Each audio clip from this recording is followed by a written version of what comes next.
ومن أحسن قولا ممن دعا إلى الله وعمل صالحا وقال إنني من المسلمين.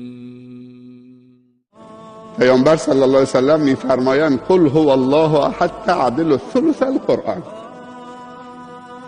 قل هو الله احد معادل با 1/3 قرآن. این سوره اسمش سوره اخلاص هست، سوره توحید هم هست.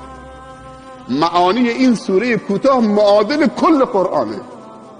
اگر کسی 3 بار قل هو الله در روز بخوره ثواب کامل 1 ختم کامل داره، یعنی 3,210,000 حسنه.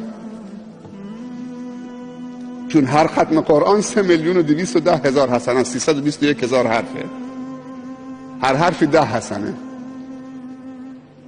چقدر ما بدبخت باشیم، شقی باشیم، محروم باشیم، تنبل باشیم، بیچاره و دربدر و مفلس باشیم که در 25 ثانیه نتونیم 1 خط بکنیم. با کی طرفی؟ اعمال کم پاداش بزرگ.